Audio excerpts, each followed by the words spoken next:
श्रीगणेशाय नमः। रुचिरुवाच नमस्येऽहं पितॄन् भक्त्या ये वसन्त्यधिदेवतं देवैरपि हि तर्प्यन्ते ये श्राद्धेषु स्वधोत्तरैः। नमस्येऽहं पितॄन् स्वर्गं ये तर्प्यन्ते महर्षिभिः श्राद्धैर्मयोमयैर्भक्त्या भुक्तिमुक्तिमभीप्सुभिः। नमस्येऽहं पितॄन् स्वर्गे सिद्धाः सन्तर्पयन्ति यान् श्राद्धेषु दिव्यैः सकलैः रूपहारैरनुत्तमैः। नमस्येऽहं पितॄन् भक्त्या ईर्त्यन्ते गुह्यकैर्दिवि तन्मयत्वेन वाञ्छद्भिरामयान्त्यान्ति किं परां। नमस्येऽहं पितॄन् मर्त्यै रच्यन्ते भूये सदा श्राद्धेषु श्रद्धयाभीष्ट लोकपुष्टिप्रदायिनः। नमस्येऽहं पितॄन् विप्रैरर्च्यन्ते भूये सदा वाञ्छिताभीष्टलाभाय प्राजापत्यप्रदायिनः। नमस्येऽहं पितॄन् ये वै तर्प्यन्तेरण्यवासिभिः वन्यैः श्राद्धैर्यताहारैस्तपोनिर्धूतकल्मषैः। नमस्येऽहं पितॄन् विप्रैर्नैष्ठिकैर्धर्मचारिभिः ये संयतात्मभिर्नित्यं सन्तर्प्यन्ते समाधिभिः। नमस्येऽहं पितॄन् श्राद्धैर्राजन्यास्तर्पयन्ति यान् कव्यैरशेषैर्विधिवल्लोकत्रयद्वयफलप्रदान्। नमस्येऽहं पितॄन् वैश्य अर्च्यन्ते भूये सदा स्वकर्माभिरतैर्नित्यं पुष्पधूपान्नवारिभिः। नमस्येऽहं पितॄन् श्राद्धैर्ये शूद्रैरपि च भक्तितः सन्तर्प्यन्ते जगत्कृष्णं नाम्ना ख्याताः सुकालिनः। नमस्येऽहं पितॄन् श्राद्धैः पाताले ये महासुरैः सन्तर्प्यन्ते क्षुधाहारस्त्यक्तदम्भमदे सदा। नमस्येऽहं पितॄन् श्राद्धैरर्च्यन्ते ये रसातले भोगैरशेषैर्विधिवन्नागैकामानभीप्सुभिः। नमस्येऽहं पितॄन् श्राद्धैः सर्पैः सन्तर्पितान् सदा तत्रैव विधिवन्मन्त्र भोगसम्पत्समन्वितैः। पितॄन् नमस्ये निवसन्ति साक्षाद्ये देवलोके महीतले वा तथान्तरिक्षे च सुरारिपूज्यास्ते वै प्रतीच्छन्तु मयोपनीतम्। पितॄन् नमस्ये परमार्थभूता ये वै विमाने निवसन्त्यमूर्ताः यजन्ति यानस्तमलैर्मयोभिर्योगीश्वराः क्लेशविमुक्तिहेतून्। पितॄन् नमस्ये दिव्ये च मूर्ताः स्वधा भुजः काम्यफलाभिसन्धौ प्रदानशक्ताः सकलेप्सितानां विमुक्तिदायेन विसंहितेषु तृप्यन्तु तेऽस्मिन् पितरः समस्ता इच्छावतां ये प्रदिशन्ति कामान्। सुरत्वमिन्द्रत्वमधोधिकं वा गजाश्वरत्नानि महाग्रहाणि सोमस्य ये रश्मिषु येऽर्कबिम्बे शुक्ले निमाने च सदा वसन्ति तृप्यन्तु तेऽस्मिन् पितरोऽन्नयोतैर्गन्धादिना पुष्टिमितो व्रजन्तु येषां हुतेग्नौ हविषा च तृप्तिर् ये भुञ्जते विप्रशरीरसंस्थाः ये पिण्डदानेन मुदं प्रयान्ते तृप्यन्तु तेऽस्मिन् पितरोन्नतो यैः ये खड्गमांसेन सुरैरभीष्टैः कृष्णैस्तिलैर्दिव्यमनोहरैश्च कालेन शाकेन महर्षिवर्यैः सम्प्रीणितास्ते मुदमत्र यान्तु कव्यान्यशेषाणि च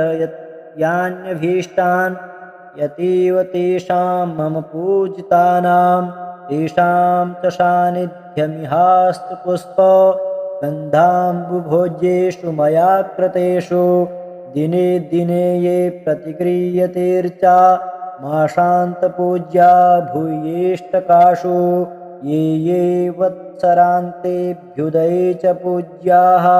प्रयान्तु ते मे पितरोऽत्र तुष्टिं पूज्या द्विजानां कुमुदेन्दुभाषे ये क्षत्रियाणां ज्वलनार्कवर्णाः तथा विशां ये कनकावदाता नीलीप्रभाः शूद्रजनश्च ये च तेऽस्मिन् समस्ता मम पुष्पगन्ध धूपाम्बुभोज्यादिनिवेदनेन तथाग्निहोमेन च यान्ति तृप्तिं तदा पितृभ्यः प्रणतोऽस्मि तेभ्यः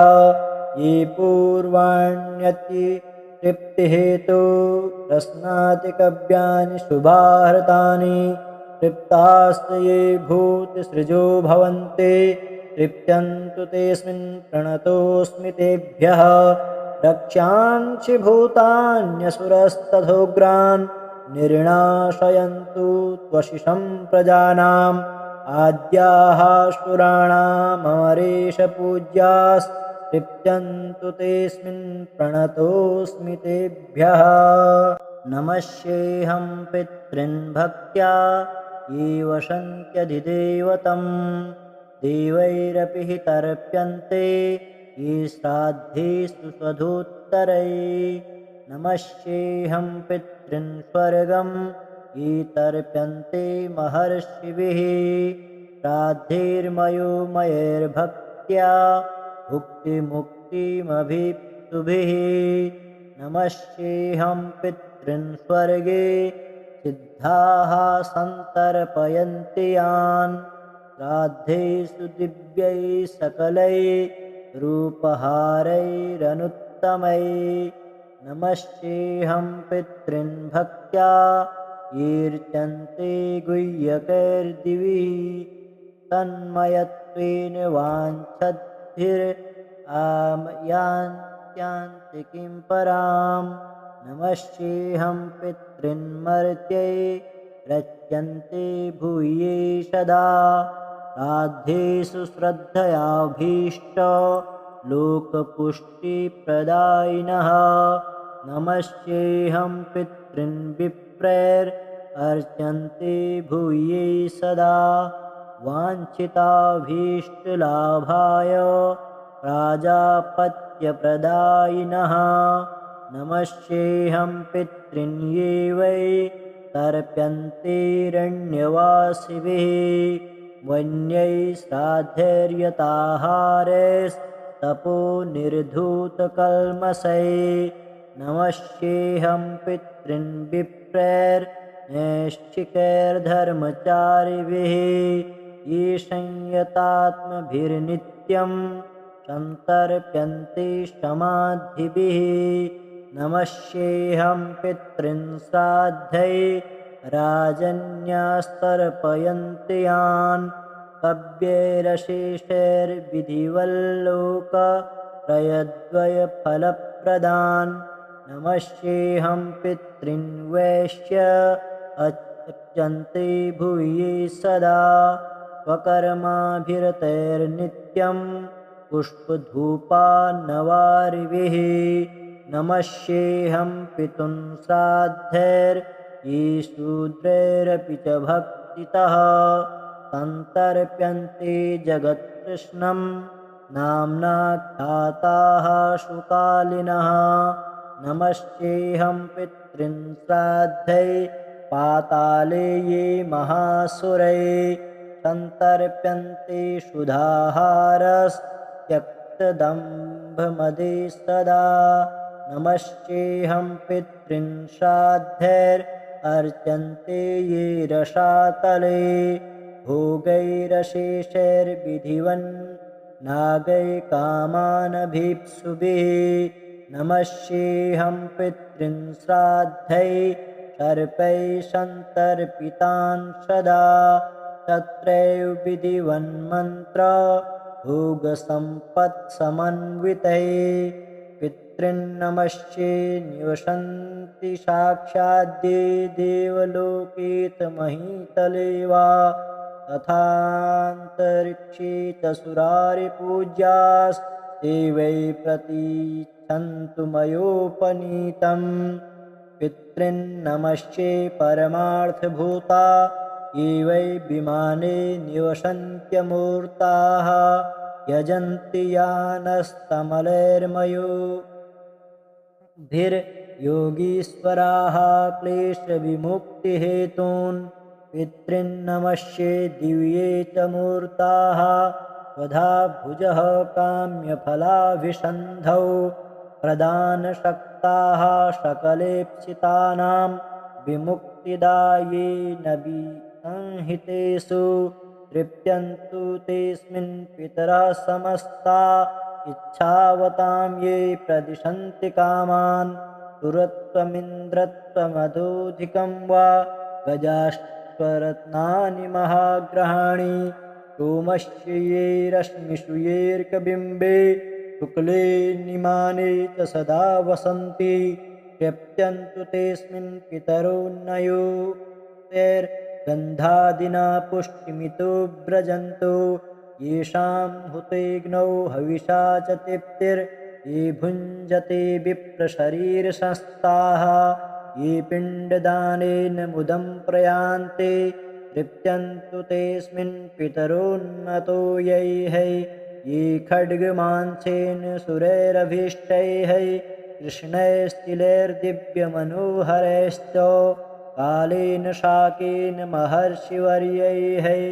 सम्प्रीणितास्ते मुदमत्र यान्तु कव्यान्यशेषाणि च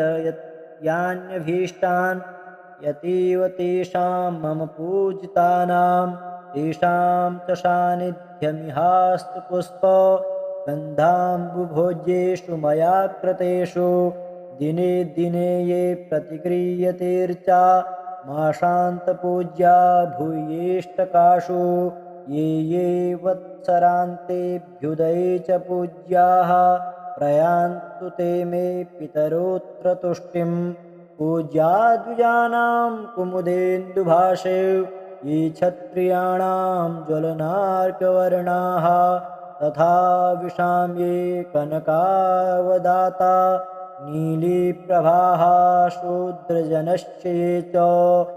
तेऽस्मिन् समस्ता मम पुष्पगन्ध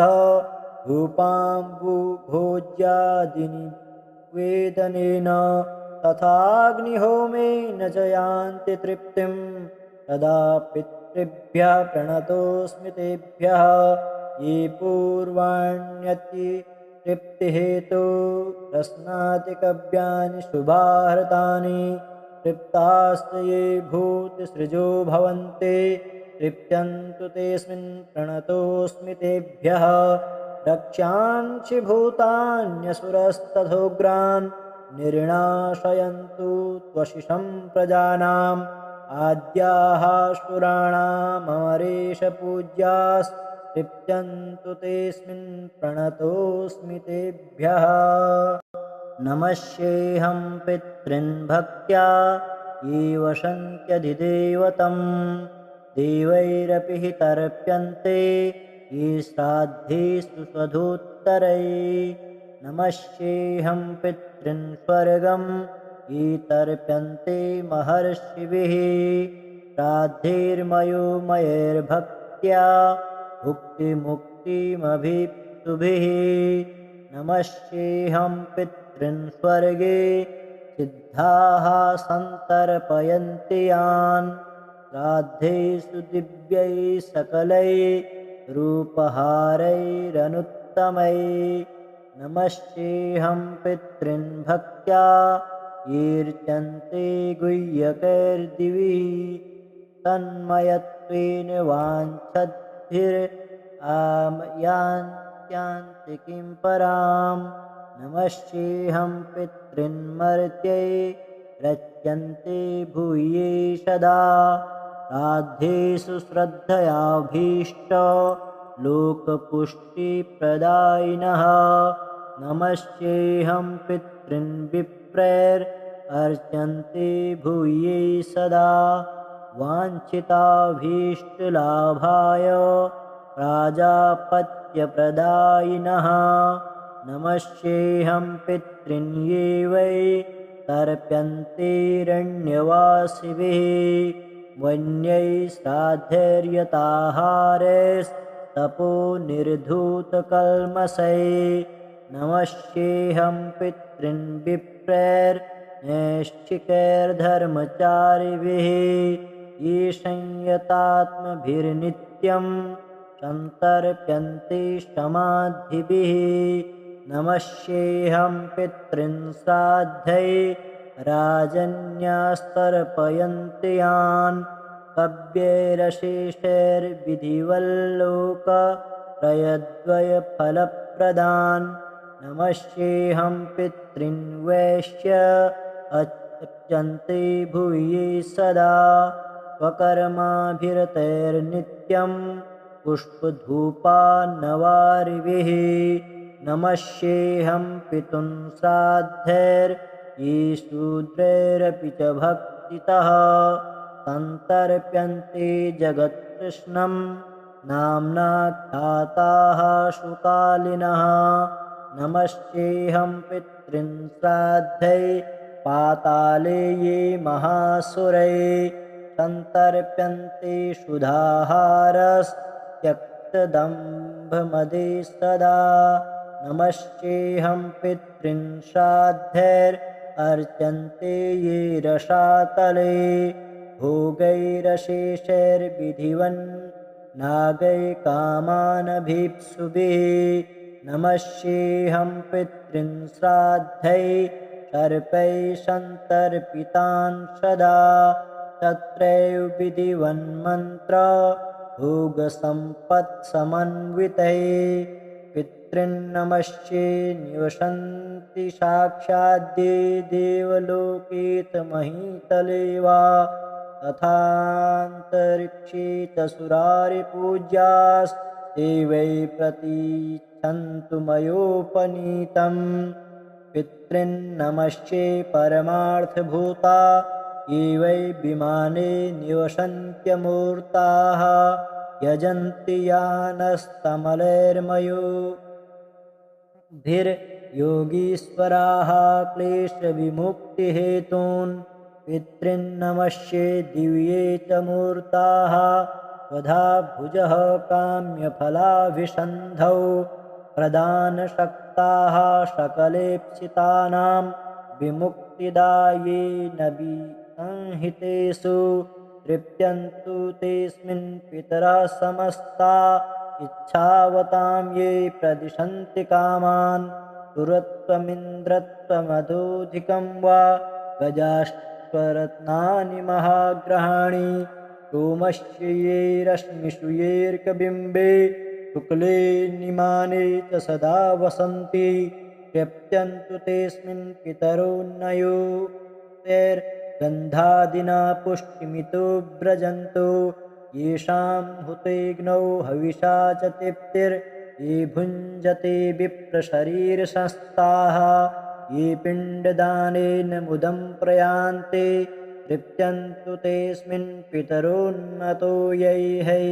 ये खड्गमांसेन सुरैरभीष्टैः कृष्णैस्तिलैर्दिव्यमनोहरैश्च कालेन शाकेन महर्षिवर्यैः सम्प्रीणितास्ते मुदमत्र यान्तु कव्यान्यशेषाणि च यान्यभीष्टान् यतीव तेषां मम पूजितानां तेषां च सान्निध्यमिहास्तु पुष्प गन्धाम्बुभोज्येषु मया कृतेषु दिने दिने ये प्रतिगृह्यतेर्चा माशान्तपूज्या भूयेष्टकाशु ये ये वत्सरान्तेऽभ्युदये च पूज्याः प्रयान्तु ते मे पितरोऽत्र तुष्टिं पूज्या द्विजानां कुमुदेन्दुभाषे ये क्षत्रियाणां ज्वलनार्कवर्णाः तथा विशां ये कनकावदाता नीलीप्रभाः शूद्रजनश्च ये च तेऽस्मिन् समस्ता मम पुष्पगन्ध धूपाम्बुभोज्यादिनिवेदनेन तथाग्निहोमेन च यान्ति तृप्तिं तदा पितृभ्यः प्रणतोऽस्मि तेभ्यः ये पूर्वाण्यतितृप्तिहेतु रसनातिकव्यानि शुभाहृतानि तृप्तास्त ये भूतिसृजो भवन्ति तृप्यन्तु तेऽस्मिन् प्रणतोऽस्मि तेभ्यः रक्ष्यांसि भूतान्यसुरस्तथोग्रान् निर्णाशयन्तु त्वशिषं प्रजानाम् आद्याः सुराणाममरेशपूज्यास्तृप्यन्तु तेऽस्मिन् प्रणतोऽस्मि तेभ्यः।